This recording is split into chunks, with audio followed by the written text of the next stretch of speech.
ngày nay rồi đã từ không té xanh rồi ăn từng coi nông té mà plei chân chăm thì tí ra đòi mong từ thưa nghe coi tớ dương chỉ côn cầm pre đau cầm sao đau mong từ thưa nghe là đây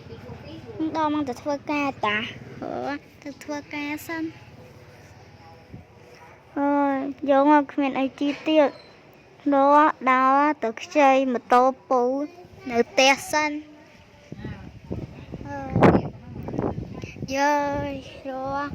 ណាទៅខ្ចីម៉ូតូពូតែសិនដឹងពូមកបើកតូបនៅឯនេះ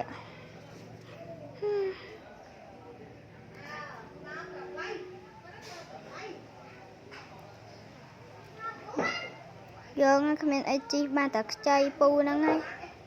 ពូអត់ដឹងមកណាក៏យករបស់ពូទៅសិនចាំពូមកចាំប្រាប់ដូចជីទៅកន្លែងធ្វើគ្នាសិននេះ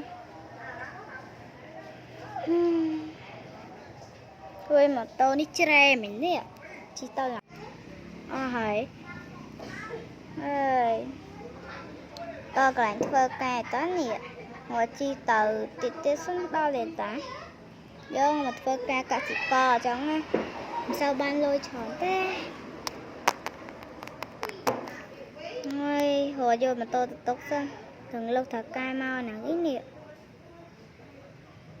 ផែមកវិញតើហើយដើរទៅកន្លែងលោកថៅកែសិនអូយនោះលោកថៅកែមកវិញតាហៅទៅសួរសិនលោកថៅកែខ្ញុំមកសុំទៅឡើងខ្ញុំបានមកយឺតយឺតមកបន្តិចហ្នឹងអូអត់អីទេអីណាអង្គុយដាក់អាហារញ៉ាំទៅចាលោកថៅកែខ្ញុំញ៉ាំទឹកដោះគោលោកថៅកែហើយមិនញ៉ាំបាយអីឆ្អែតខ្ញុំផឹកទឹកដោះគោក៏បានដែរលោកថៅកែ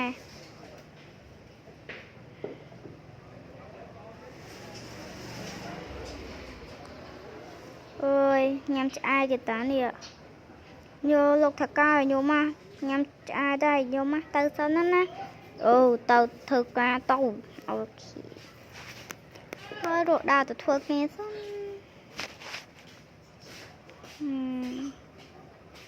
ហៅទៅដាក់ស្មៅឲ្យកោស៊ីសិនកោ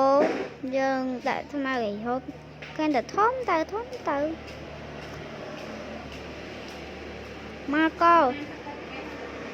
អើយើងអស់អញទៅផាទៅអីគេទៅស៊ីម្នៃមកអើយមកលឿនមកកោនេះទៅសាយបន្ទៅជើដើមហ្មងណាកោហ្នឹងស៊ីស្មៅនេះមកឲ្យស៊ីមិនចង់ស៊ីទៀតស្មៅរត់បដាហើយអីស្មៅនៅនេះចេះរត់ទៀតໄວសាហាវជាងនៅភូមិឯងទៀតគាំង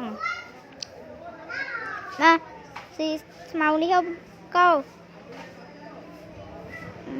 យើងទៅសិនហើយយើងទៅដាក់ចំណីមិនម្ដងសិន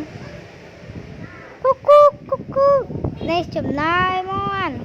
គូដាក់ហើយតើហង្គុយសិនហើយដល់ម៉ោងចេញពីធ្វើការទៅនេះម៉ោង9នេះតាអូយហៅទៅប្រាប់លោកតើកែសិនហើយយើងធ្វើហើយ